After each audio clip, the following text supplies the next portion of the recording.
ને મિત્રો મજામાં. મિત્રો આપણે કોન્સ્ટેબલનું આજનું જે પેપર છે એમાં આપણે નજર કરી રહ્યા છીએ કે કેટલું સહેલું અને તમને મજા આવી ગઈ છે. મને ખબર છે કોમેન્ટ્સ પણ મળવા માંડી છે. અને આ પ્રશ્નો આજે આપણે બધા જોવા જ છે કે આપણને ખ્યાલ આવે કે આપણી મહેનત સાચી દિશામાં થઈ રહી છે કે કેમ. તો મિત્રો આ બધા મૂલ્યાંકન છે. તમે ધારો કે કોન્સ્ટેબલનું ફોર્મ ભર્યું નથી, કંઈ વાંધો નહીં. પ્રશ્નો તો આવા જ હશે અને આટલા સહેલા જ હશે. તો જોઈએ કે અહીંયા શ્રેણી પૂરી કરવાની છે કે સીએટી ને એક્સ ઝેડ જી અને બીઓએટી ને વાય એલ ઝેડ જી વડે લખાય તો ઈજીજી ને કેવી રીતે લખાય. મિત્રો આપણને ખબર છે કે આવા દરેક પ્રશ્નોની અંદર તમારે એબીસીડી આવડવી જોઈએ. તો એબીસીડી મોઢે આવડે છે ને, બસ એને લખી નાખો એટલે માર્ક્સ રોકડા. તો આપણે ઝડપથી પહેલા તો એબીસીડી લખી નાખીએ. મિત્રો હવે ખાલી નજર કરો તો તમને ખ્યાલ આવે કે સીએટી એટલે પેલા સી લીધો છે એટલે અહીંથી ત્રીજા ક્રમે છે, તો અહીંયા એ લોકોએ એક્સ લીધો છે એટલે અહીંથી ત્રીજા ક્રમે છે. એટલે કે આ ગાડી આમ ચાલતી હશે, આ ગાડી આમ ચાલતી હશે. પછી એ છે એટલે કે અહીંયા આ પહેલો જ ક્રમ લીધો છે તો અહીંયા પહેલો ક્રમ લીધો છે, બરાબર ને. કઈ ઝેડ છે, પછી ટી છે તો જી છે. ટી જુઓ છે તો એ આપણે ઊંધું કરી નાખીએ. ટી અહીંથી જોઈએ 1 2 3 4 5 6 7, બરાબર. સાતમા ક્રમે ટી છે તો અહીંયા 1 2 3 4 5 છે કે નહીં. તો ટૂંકમાં અહીંનો ક્રમ એ અહીંનો ક્રમ, કારણ કે ટી છે એ આમ કરીને અહીં ગણશો એને કરતા અહીંથી આ ગણ બધું સેમ થશે, કારણ કે અહીંયા ઊંધી ગાડી લેવાની છે. તો મિત્રો હવે આ ચેક કરવાની જરૂર નથી. ઈ જી જી, ચાલો ઈ એટલે જોઈ લઈએ 1 2 3 4 ને 5, બરાબર. આ ઈ છે તો પાંચમા ક્રમે છે, તો અહીં પાંચમા ક્રમે કોણ છે? 1 2 3 4 ને પાંચમા ક્રમે વી છે. ચાલો પછી જી છે તો જી ને ટી તો આપણે ખબર જ છે, તો કઈ જરૂર નથી. આ જી અને ટી નો તો રેફરન્સ ખબર જ છે. તો અહીંયા જી છે તો તેમ છતાં આપણે જોવું તો જોઈએ 1 2 3 4 5 6 ને સાતમા ક્રમે જી છે. તો અહીંયા જોવું છે 1 2 3 4 5 6 ને સાતમા ક્રમે ટી છે જ. તો વીટીટી. તો આવું ક્યાંય તમને આપ્યું છે? જરૂર આપ્યું છે. તો મિત્રો આટલું સહેલું. માત્ર હવે એબીસીડી ના આધારે જ તમને આ પ્રશ્નોના ફટાફટ જવાબ મળી જશે. જોઈએ હજી નેક્સ્ટ. મિત્રો આમાં પણ મજા આવે એવું છે. જેમ કે જો બીઈડી ને ડીજીએફ અને CHAIR ને EJCKT લખાય તો WINDOW વિન્ડો ને કેવી રીતે લખાય. મિત્રો જો અહીંયા 3 સામે 3 જ છે, 3 ને 2 5 સામે 5 છે, તો હવે આને સામે 3 ને 3 6 જ હશે, પણ અહીં બધાય 6 છે. પણ ધ્યાનપૂર્વક જોશો કે અહીંયા BED, બરાબર મિત્રો, BED છે, એબીસીડી પ્રમાણે જશે. તો અહીંયા બી ના એને ડી કરી નાખ્યા છે, ઈ ના જી, તો ઈ વિચારો ને. ચલો બી પછી જો અહીંયા ડી આવતા હોય એનો કે એને સી છોડી દીધો છે, ABCD, બરાબર. તો અહીંયા EF છોડીને જુઓ છે જી છે તો કે હા છે. પછી ABCDE જવા દો તો F છે તો કે હા છે. તો એક એક અહીંયા છોડી દીધા છે, બરાબર ને, જે ક્રમ આવતા હોય. દાખલે બી પછી સીધો એને ડી લીધો છે, ઈ પછી જી લીધો છે, ઈ પછી જો આ એફ છોડી દીધો છે. તો આવી કઈક વાત. તો હવે તો તમે સીધે સીધું કરી શકો. તમારી પાસે છે વિન્ડો, WINDOW. ચાલો એબીસીડી ફૂલ આવડે છે. WX તો સીધો વાય લઈ લ્યો. HIJ જે જવા દો કે, HIJK LMNO જવા દો P, ABCD E જવા દો F, OPQ VW XY જોજે, YKPF છે જોજે, YKPF જોજે, YKPF યસ, છેલ્લે દેખાઈ જ રહ્યું છે કે YKPF QY. તો મિત્રો આવું કંઈક. તો માત્ર જો હજી આપણા ચેરનું એ જોયું નહીં, કારણ કે આપણે ખબર જો સી પછી ડી ને ઈ, એચ પછી આઈ ને જે, જરૂરી નથી. આમાંથી જો પકડાઈ ગયું છે તો કંઈ એવું જરૂર નથી કે તમે દરેકે દરેક વસ્તુ જુઓ, કારણ કે આપણે સ્પીડ કરવાની છે. અને સ્પીડ કરવાની છે એટલે જ આપણે જો આ પ્રેક્ટિસ હશે તો તમે કોન્ફિડન્સ સાથે કામ કરશો. એટલે આ પરીક્ષા આમ જોઈએ ને મિત્રો તો ઘણીવાર એવું લાગે જેમ કે આ પેટર્નની અંદર એવું કહેવા માંગતા હતા કે તમે શું કરી રહ્યા છો. તો જે લોકો ચાલાક છે, જે લોકોએ સ્માર્ટ વર્ક કર્યું હશે, એને શું કર્યું હશે કે જીકે ના પ્રશ્નો ફટાફટ પહેલા પતાવી દીધા હશે અને પછી જ આ ગણતરી વાળા ધ્યાનમાં લીધા હશે. એટલે જેથી કરીને સમયનો ઘટ ન પડે એને ખ્યાલ હશે. અને જે લોકો આમાં ગૂંચવાઈ ગયા હશે એ લોકોને જે જીકેના ક્વેશ્ચનમાં તો ફટાફટ જો આવડતું હશે તો આવડતું હશે, એવું કરવાનું હતું તો એ પહેલા કરવા જોઈએ. અને એવું નથી કર્યું તો કદાચ પેપર અધૂરું રહ્યું હશે. મને ખ્યાલ છે કેટલા બધા મિત્રોનું અધૂરું પેપર રહી ગયું હશે. પણ મિત્રો ફરીથી આ તો હરીફાઈ છે, જેમ તમારે રહી ગયું હશે બીજાને પણ રહી ગયું હશે. એટલે જે પેપર છે એ સમાન છે, એટલે કોઈ બીજું ટેન્શન નહીં રાખવાનું, કારણ કે બધા માટે સમાન વાત છે. તો વાત તો એટલી જ છે કે જે લોકો સ્માર્ટ વર્ક કરશે એ ઝડપથી આગળ વધશે. તો આ પ્રશ્ન પણ સહેલો છે. જોઈએ હજી પણ બીજા કેવા પૂછ્યા છે. નેક્સ્ટ મિત્રો, આ વાંચીએ આપણે કે જો એક્ઝામ EXAM ને DWZL અને COPY ને BNOY લખાય તો PAGE ને કેવી રીતે લખાય?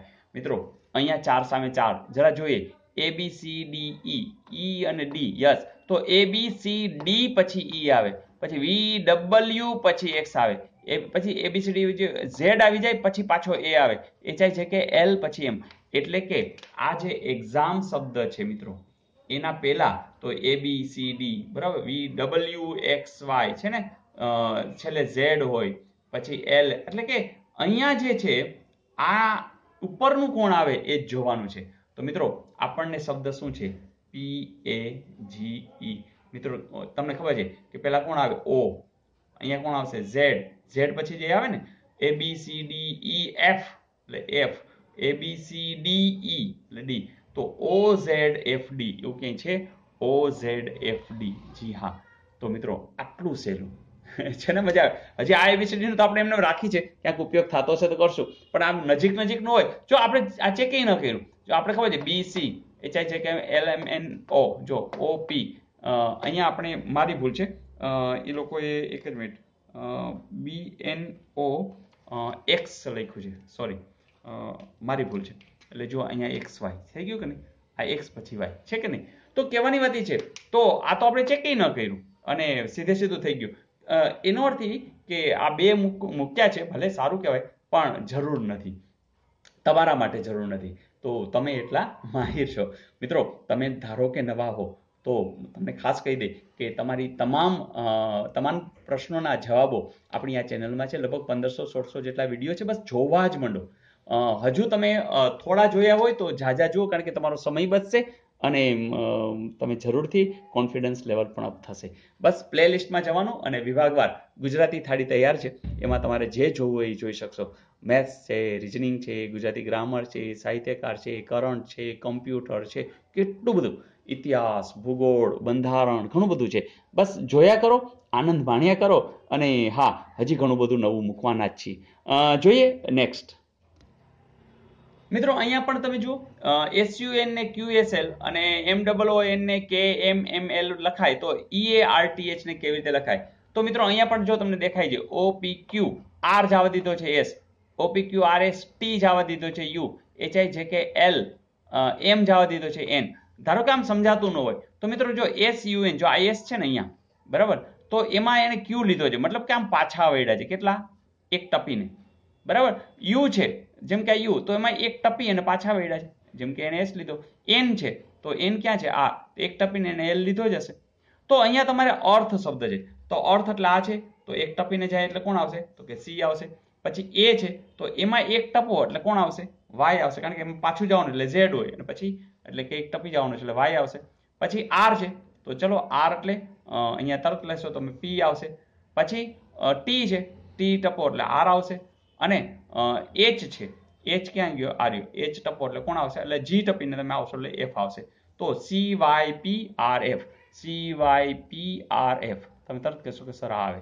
તો જો તમે લખી રાખ્યું હોય તો તમારે એકદમ કઈ બહુ વિચારવું ન પડે, પણ છે તો સહેલું જ ને, તમે મોઢે પણ કરી શકો એવું તો છે જ. જોઈએ હજુ પણ કેવું પૂછાયેલું છે. મિત્રો આ પ્રશ્નમાં તમે નજર કરશો તો તમે કહેશો સર હાવ આવું? હા, સાવ આવું. ધોરણ 3 બરાબર, ત્રીજા ધોરણના વિદ્યાર્થી કરી શકે એવું કે જો LIMCA ને ACMIL લખાય તો તમે મિત્રો જુઓ છો, અહીંયા L છે તો અહીંયા L છે, I છે પછી I છે, M છે તો પછી M છે, C છે તો પછી C છે. એટલે કે આ ગાડી આમ ચાલે છે, આ ગાડી આમ ચાલે છે. એનો અર્થ એ કે ફેન્ટા લખ્યું છે FANTA, તો પેલા લખો ATNA અને F, તો ATNAF છે, ATNAF પેલું જ છે. તો મિત્રો આવું કંઈ કે જેમાં કંઈ ખાસ નવું હોતું નથી, બસ માત્ર એક વખત તમારી પ્રેક્ટિસ હોય ને તો કોન્ફિડન્સ આવી જશે. અને કોન્ફિડન્સનો ફાયદો તમારો સમય બચાવમાં છે. જેટલો કોન્ફિડન્સથી તમે કામ કરો ને એટલે તમને સ્યોરિટી મળે માર્ક્સ પણ જાય નહીં અને સમય પણ બચી જઈએ. તો મિત્રો છે ને સહેલું, જોઈએ નેક્સ્ટ. મિત્રો આ ક્વેશ્ચનમાં વાત આવી જ છે કે જો અર્થક્વેકને MOGPENJOSM લખાય તો ઇક્વેટને કેવી રીતે લખાય? મિત્રો જો આમાં એવું નથી કે દરેક વખતે એનો ક્રમ જ હોય. જેમ કે અહીંયા ઈ છે, અહીંયા પહેલો જ અક્ષર એમ છે, અહીંયા છેલ્લે ઈ છે. યસ, તો આનો અર્થ એવો થયો કે ઈ એટલે કોણ? એટલે આપણે લખી લઈજો EARTH અર્થ ક્વેક, QUAKE. મિત્રો એની નીચે જ લખી નાખો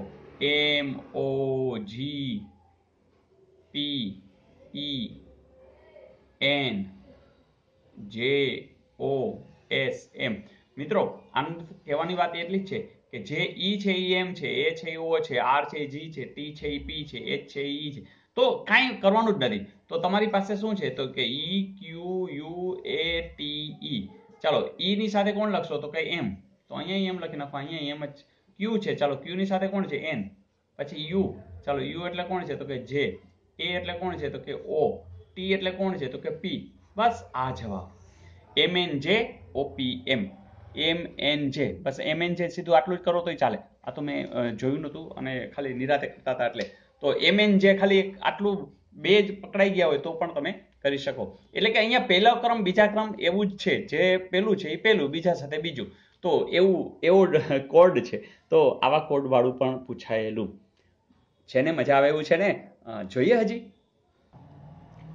ફરીથી મિત્રો એ જ વાત કે જો કન્ટ્રી અને EMWLVPA લખાય તો TUN ને કેમ લખાય? મિત્રો એની નીચે જ લખી નાખો.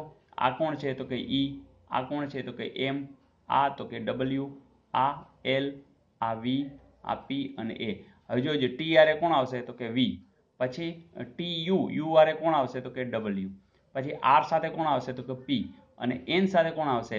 જોજો VWPL છે કે VWPL. યસ, આ તો છે ને સહેલું મિત્રો. તો આ વખતે બધાને રોકડિયા માર્ક મળી ગયા છે, કારણ કે મેથ્સ અને રિઝનિંગના મતલબ રિઝનિંગના જ બધા પ્રશ્નો છે અને એ બધાને આવડી ગયા છે. તો મિત્રો આ વિડીયો અત્યારે હું સ્ટોપ કરું છું. હજી પણ નવા વિડીયો મૂકતો જાઉં છું, જેથી કરીને બહુ મોટા વિડીયો ન થઈ જાય અને તમારે કટકે જોવા તો પણ જોઈ શકો. પણ હા મિત્રો, જેટલા મિત્રોએ આ વખતે પરીક્ષા દીધી છે બધાને આ વિડીયો ફોરવર્ડ કરી દો, કારણ કે એ આપણી ચેનલમાં જો જોડાઈ જશે ને તો એ કેટલું બધું એને ફાયદો થશે. તો મિત્રો આ કામ તમારું છે. તમારા માટે હું તો મહેનત કર્યા કરીશ. તમે પણ તમારા મિત્રોને ઓછી મહેનતે કેમ ઝડપથી આગળ આવે એ સ્માર્ટ વર્ક છે એ આપણા એનડીસીનું એને બતાવતા રહો. તો એનડીસી તો નેશન ડેવલપમેન્ટના આ કાર્ય છે, કારણ કે સ્વનો વિકાસ સાથે સાથે આપણા દેશનો વિકાસ. તો મિત્રો આપણે સ્વને આગળ લઈ જવા માટેનો આ પ્રયાસ છે અને આપ બધાનો પ્રેમ છે એનો મને ખૂબ આનંદ છે. અને હા, દરેક લોકોની કોમેન્ટની હું રાહ જોતો હોઉં છું. હું દરેકની કોમેન્ટ વાંચતો હોઉં છું. તો કોમેન્ટ જરૂરથી મોકલો અને મિત્રોને શેર કરતા રહેજો. હા, બધાનો જવાબ નથી આપી શકતો, પણ મિત્રો તમને ખબર છે કે સર એકની કોમેન્ટ વાંચે છે. તો મિત્રો આનંદ સાથે બસ જોઈએ નેક્સ્ટ વિડીયો હમણાં આવી રહ્યો છે. બસ એક પછી એક વિડીયો જુઓ, તમારી કોમેન્ટ મોકલતા રહો અને મિત્રોને શેર કરતા રહો. આવજો.